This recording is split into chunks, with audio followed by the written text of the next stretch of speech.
En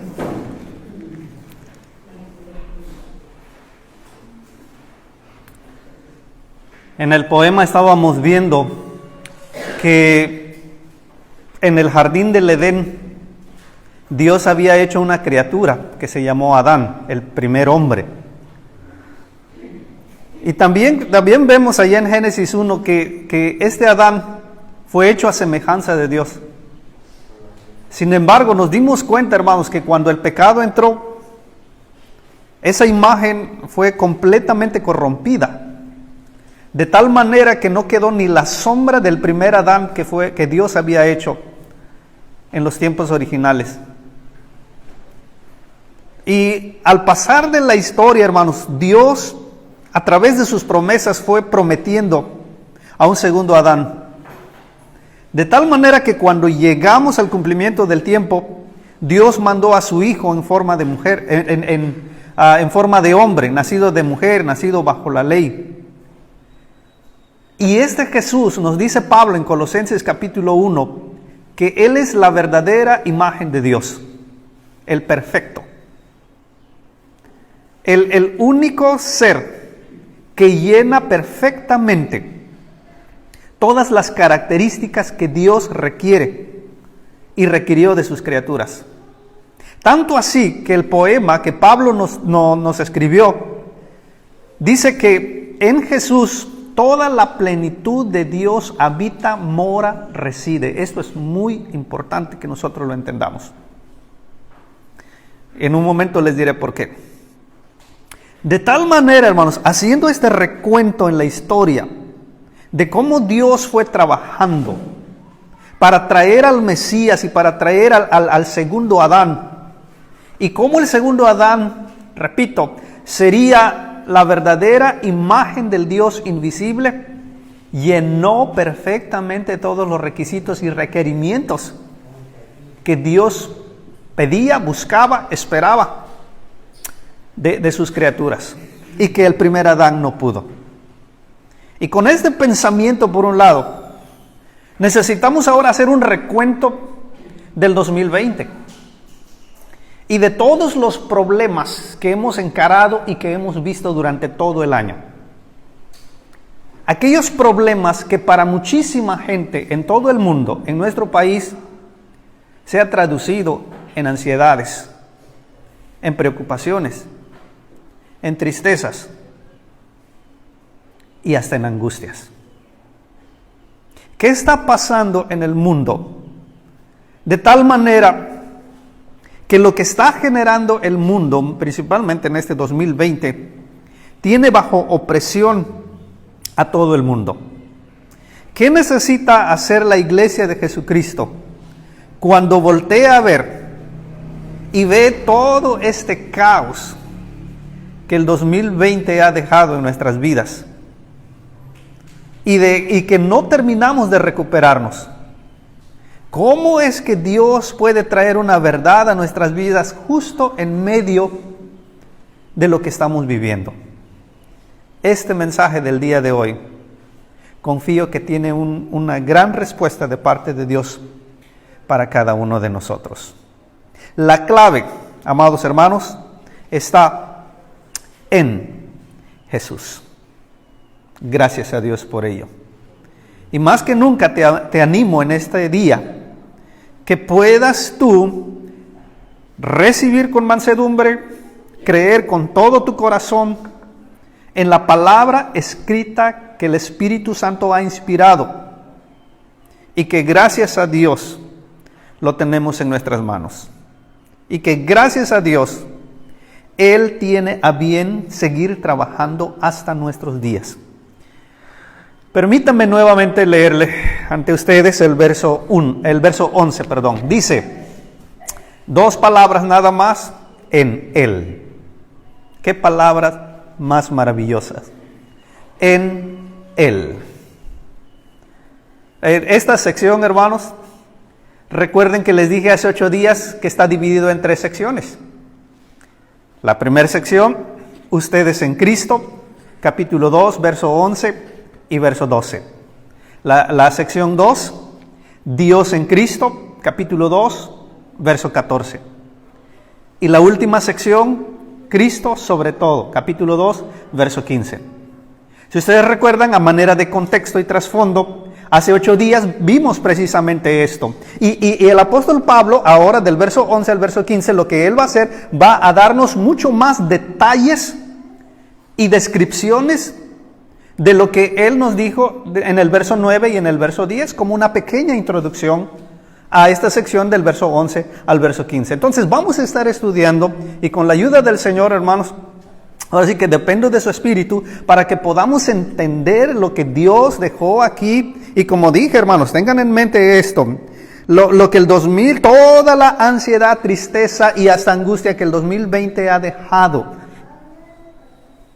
que pueda ser abatido por la verdad que vamos a aprender aquí.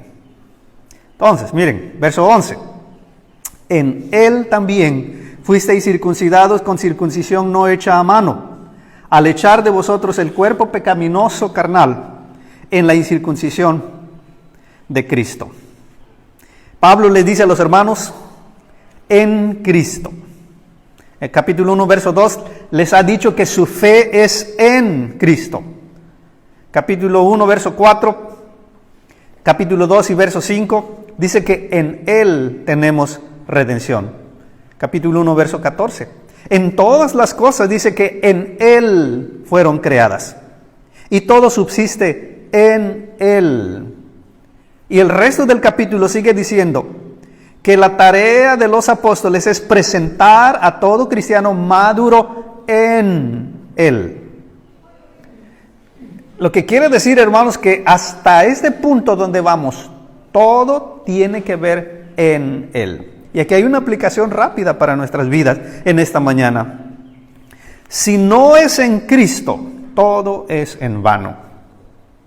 Si nuestra fe no es en Cristo, todo es en vano. Si nuestra vida no es en Cristo, todo es en vano. Si nuestra práctica religiosa no es en Cristo, todo es en vano.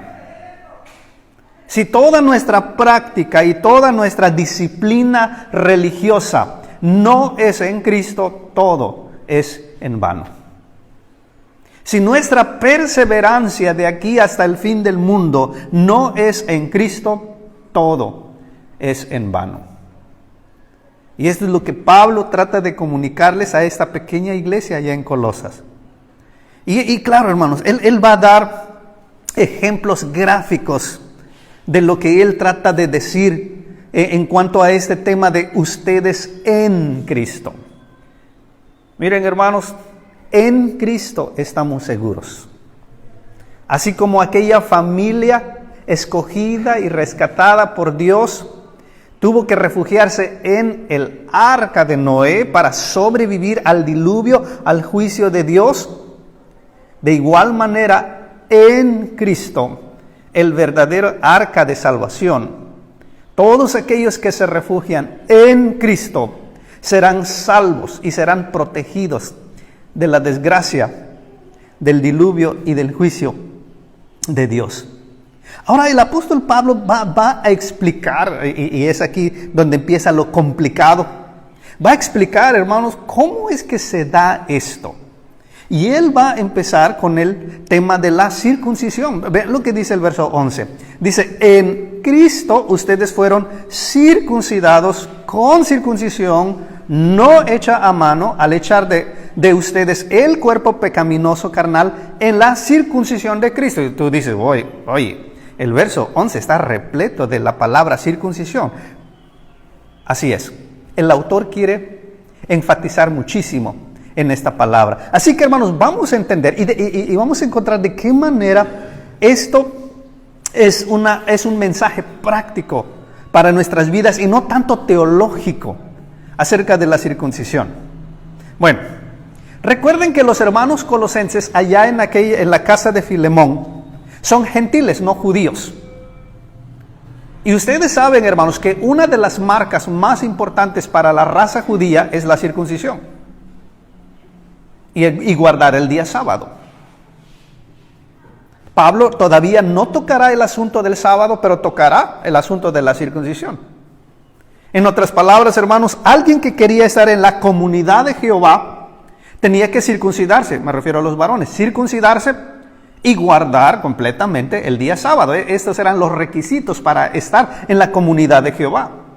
Entonces, cuando Pablo saca a propósito el tema de la circuncisión a un grupo de personas que no son judías, pero gentiles, seguramente hay un trasfondo ahí de que un grupo de judaizantes había estado buscando engañar a estos nuevos hermanos convertidos gentiles que tenían que circuncidarse. Hechos capítulo 15, ¿se acuerdan? Y los apóstoles allá en el concilio de Jerusalén llegaron a un acuerdo y a una convicción. Oigan, no, dice, por la gracia del Señor, los gentiles están siendo salvos así como los judíos. No importa la circuncisión o la incircuncisión. Pero miren, Pablo va a usar a propósito este tema. Si este era una razón de ataque en contra de los hermanos gentiles que necesitaban circuncidarse, él no va a abordar tanto este tema, pero sí va a usarlo como un ejemplo para traer una lección a sus vidas. ¿Cuál es, hermanos? Bueno, por causa del tiempo, vamos a resumirlo y a concluir de esa manera. Pablo está usando el ejemplo de la circuncisión para hablar de muerte. La circuncisión aquí, vámonos directo ahora sí a la interpretación de Pablo. La circuncisión equivale aquí en palabras del apóstol a muerte. Ha habido muerte en la vida de los hermanos colosenses. Muerte. Pero esta muerte está construida sobre otra muerte previa. Y es la muerte del Señor Jesucristo. Vean el verso 11. Vean cómo termina el verso 11. Dice, en la circuncisión de Cristo. Pablo no está hablando de la circuncisión literal, la mutilación de cierta parte del cuerpo del varón.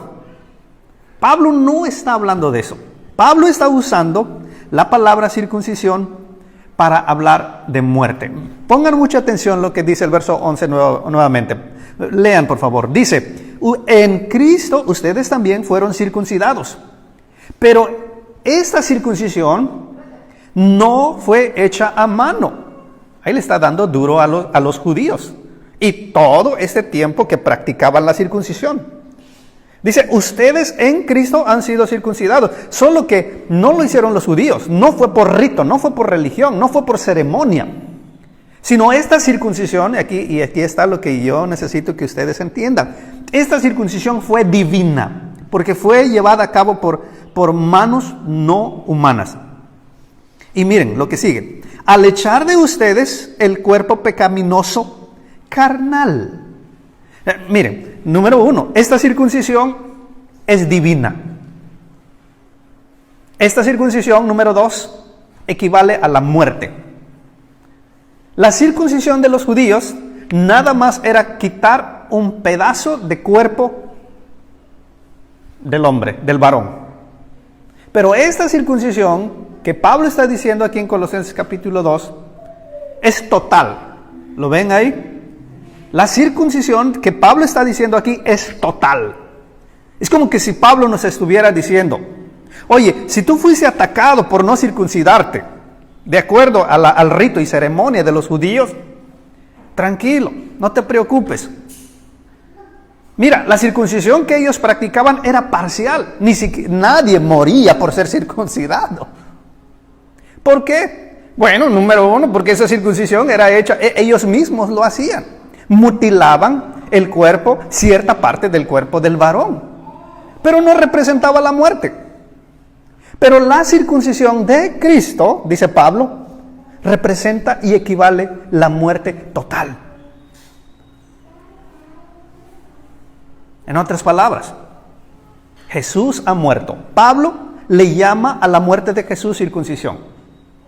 Jesús murió totalmente, completamente. Así también ustedes. Entonces, hermanos, el estar en Jesús, el buscar una lección y un mensaje práctico para nuestras vidas en pleno tiempo de ansiedad y angustia, es el hecho de que si nosotros hemos creído en Cristo, hemos muerto también con Él, en Él. Gálatas 2:20 dice, con Cristo estoy juntamente crucificado, ya no vivo yo, mas vive Cristo en mí. En otras palabras, hermanos, Él murió, y si yo creí en Él, yo también, entonces debo considerarme muerto. El creer en Cristo es el seguir la historia de Él. El creer en Cristo es apropiarme las experiencias que Él tuvo en mi lugar. La otra palabra que verso 12 dice, sepultados con Él en el bautismo. ¿Lo ven, hermanos? Miren, hay un proceso de la experiencia de Jesús en nuestras vidas. Y Pablo simplemente está desarrollando lo que él dice en Él. Número 1, en Él. Yo estoy muerto juntamente con Cristo. Número 2, también estoy sepultado juntamente con Él. ¿Qué está pasando aquí?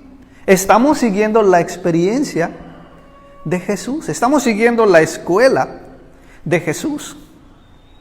Ahora, la palabra que me interesa que entendamos en esta mañana no es tanto la palabra sepultado. Todo esto lo entendemos. Pero es la palabra bautismo. Miren lo que dice, por favor. Sepultados con Él en el bautismo. Hermanos, esta es otra palabra complicada en esta mañana. Yo sé, hermanos, que es algo complicado, pero por favor, estén conmigo por otro momento para que entendamos y encontremos esta verdad de promesa en medio de un tiempo de ansiedad y de angustia. La palabra bautismo aquí es algo difícil de entender, como dije. Ahora, aprendan por favor, no siempre la palabra bautismo tiene la misma traducción o tiene la misma interpretación. Por ejemplo, voy a darles un ejemplo. La palabra griega de Isaías, que fue escrito en hebreo y que después los mismos judíos tradujeron del hebreo al griego el Antiguo Testamento, y como ejemplo nada más, Isaías 21:4. Miren cómo es la traducción griega de Isaías 21:4. Se los voy a leer de esta manera. Desvaría mi mente, me sobreabruma la impiedad o espanto.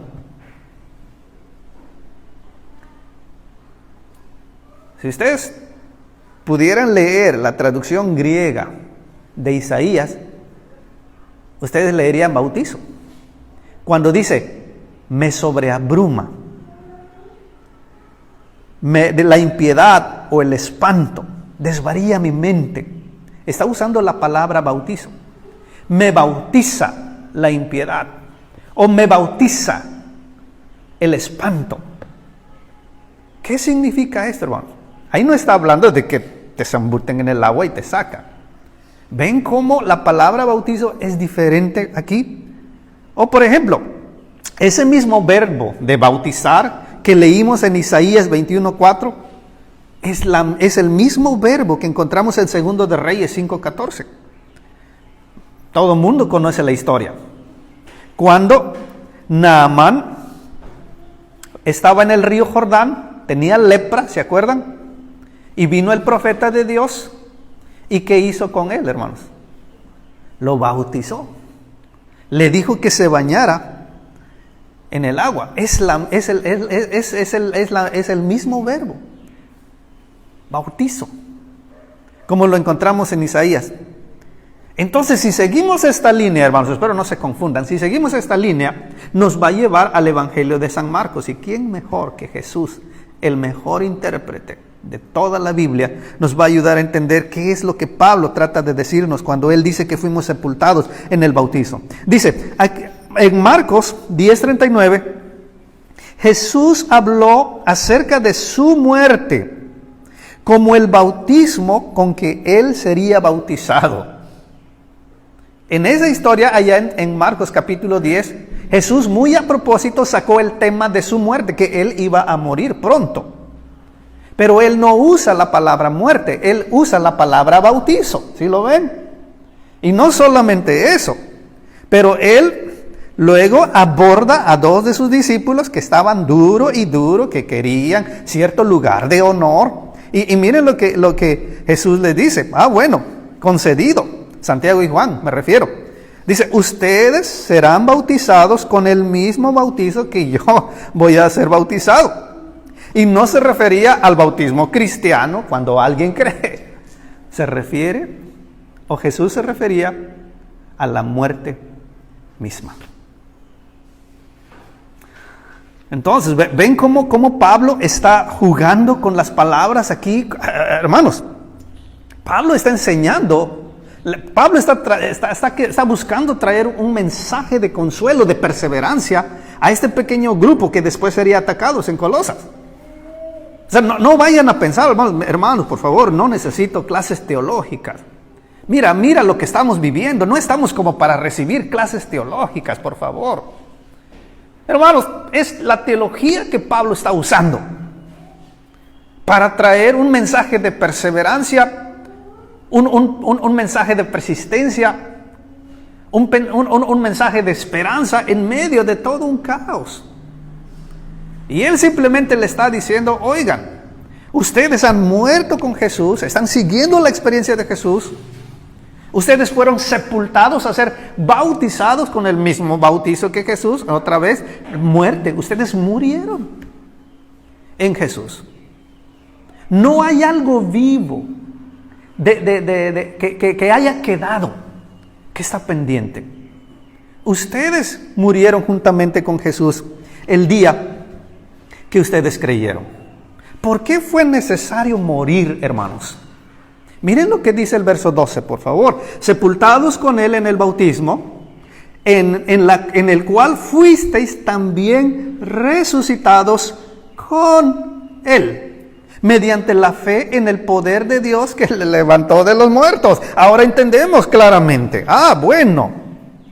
Para poder disfrutar la vida resucitada que Dios nos ha regalado en Cristo, para poder disfrutarlo, primero hacía falta morir. Sin muerte no puede haber resurrección. Sin el bautizo de Jesús no puede haber resurrección. No puede haber corona si antes no hay una cruz para nosotros. Y que nos disculpen los predicadores del Evangelio de la Prosperidad y enlace, etcétera. Pero los cristianos son aquellos que fueron destinados para ser como ovejas llevadas al matadero todo el tiempo. Los cristianos son el único grupo que vivirán siempre sobre el hilo de la duda, de la apostasía,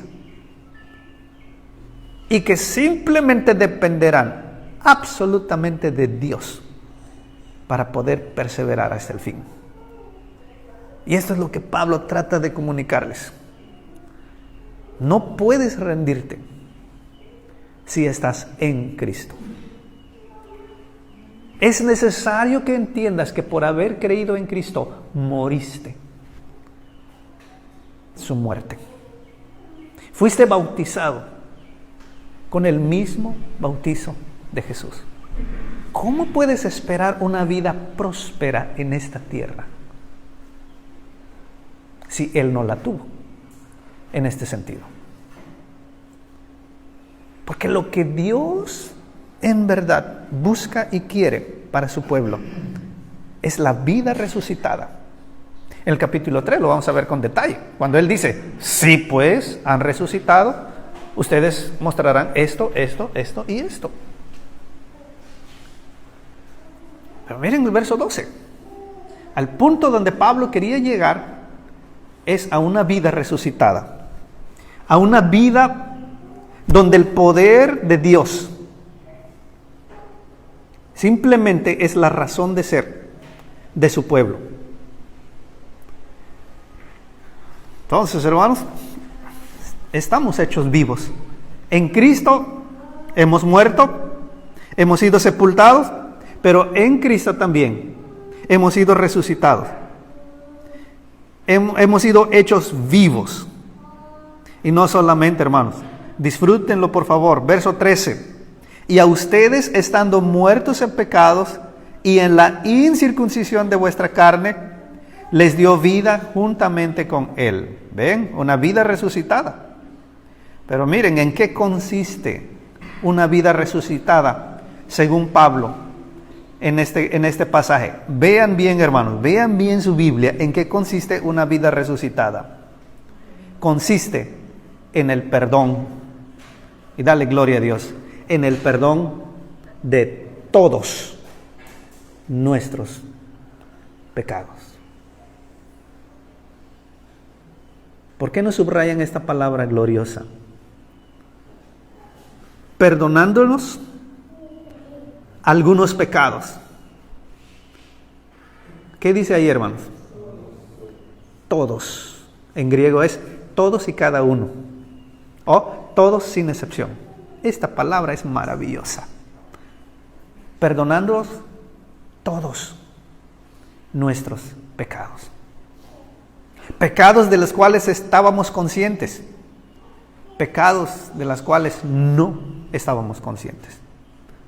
Pecados que para nosotros era malo, pero pecados también que para nosotros no era malo. Todo ese tipo de pecado, hermanos, en Cristo hemos sido perdonados y redimidos. Ahora, hermanos, debemos entender que Dios es el que hizo todo esto. Él permitió que nosotros al creer en Jesús muriéramos, número 1. Número 2, fuéramos sepultados. Número 3, fuéramos resucitados y hechos vivos. Y número 4, que fuéramos perdonados de todos nuestros pecados. Pero vean el verso 14, hermanos. Anulando el acta de los decretos que había en contra de nosotros, que nos era contraria, quitándola de en medio y clavándola en una cruz. Hermanos, nuestra deuda ha sido cancelada. El primer Adán, después de pecar, tenía una deuda inmesurable en su cabeza, en su vida. Era una losa encima de él que tenía que dormir y despertar cada día ante Dios con esta deuda horrible, imposible de pagar. Todos los días, cada día. Y nosotros, al ser descendientes de Adán, es lo que teníamos cada día. Por eso Pablo en el capítulo 1 nos dijo, si es que ustedes han entendido la gracia de Dios en verdad. Hermanos, parte de entender la gracia de Dios es esto, que nosotros teníamos una deuda incalculable, una deuda que jamás podríamos haber pagado. Jamás, jamás. Pero que en Cristo esa deuda fue cancelada. Estaba esa ley acusándonos cada día. Uno de los nombres de Satanás es el acusador de los hermanos. Aquel ser que va delante del trono de Dios y que habla en contra de ti. Aquel ser que le dice a Dios que no es cierto que tú has creído. Aquel ser que le dice a Dios que no vale la pena que tú estés en la iglesia. Aquel ser que le dice a Dios que tú no vas a aguantar. Aquel ser que le dice a Dios que tú solo estás por conveniencia. Aquel ser que le dice a Dios que no debe bendecirte por ser infiel. Aquel ser que le dice a Dios que lo que tú te mereces no es misericordia, pero juicio. Él es el acusador de los hermanos. Pero piensa bien en esto. que en aquel día del Calvario, cuando Jesús estuvo 3 horas sobre esa cruz, sufriendo lo que tú y yo jamás sufriremos en este mundo. Cuando Él estaba agonizando y en verdadera angustia, no como la que tú y yo vivimos este 2020. Cuando Él estaba en esa verdadera angustia, Él estaba allá pagando nuestra deuda.